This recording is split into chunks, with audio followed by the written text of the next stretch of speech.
Stéphane Plaza est visé par une enquête pour violence conjugale depuis le début du mois d'octobre après que 3 anciennes compagnes l'ont accusé de violence. Mais ces dernières ne seraient, d'après nos informations, pas irréprochables dans leur quête de justice. L'affaire secoue tout un empire depuis plusieurs semaines. Stéphane Plaza, agent immobilier préféré du PAF et star des M6, est visé depuis le début du mois d'octobre par une enquête pour violence conjugale.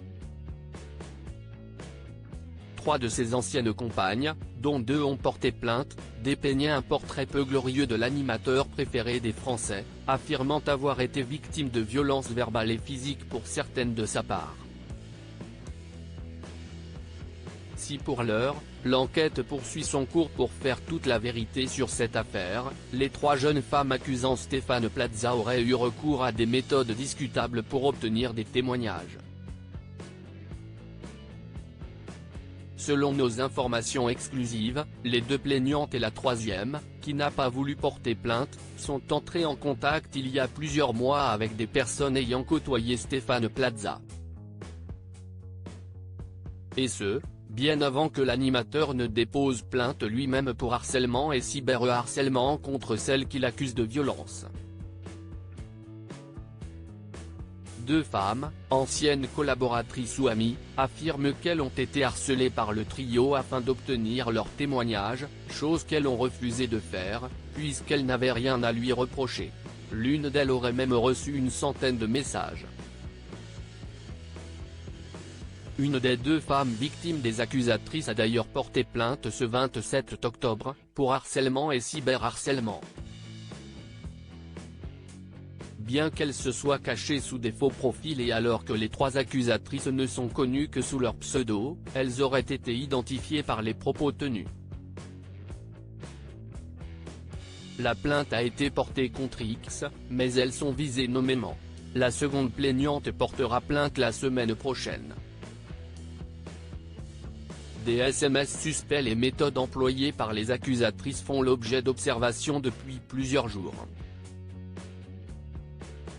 Ce jeudi 26 octobre sur le plateau de TPMP, une ex de Stéphane Plaza témoignait de manière anonyme, affirmant avoir été contactée par les accusatrices en question. Elle n'a pas caché avoir décelé une petite rancune chez chacune d'elles, allant jusqu'à évoquer une ligue des femmes contre lui. Je ne voulais pas me liguer à leur cause, et je n'avais aucune raison de le faire, c'était un peu de l'acharnement, déclarait-elle. Des SMS échangés entre les 3 femmes avaient également été dévoilés, soulignant leur détermination. Je n'aille pas du tout peur moi, si ça part en couille, si est-il lui qui va perdre. Car si est-il lui qui est connu, pas moi, et j'ai trouvé une association qui paie les frais de l'avocat. Depuis les accusations, Stéphane Plaza n'a donné suite à aucune sollicitation. Un silence loin d'être un aveu selon son avocate, maître Hélène Plumet. Il est très affecté.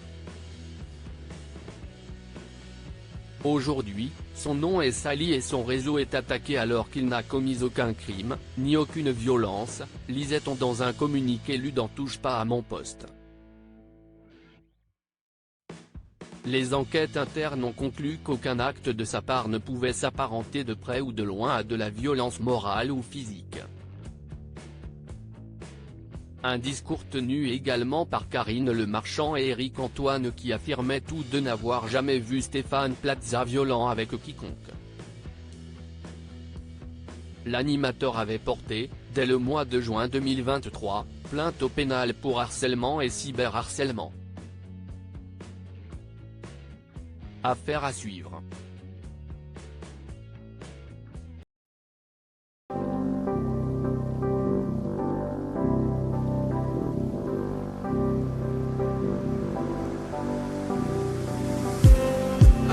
Just need some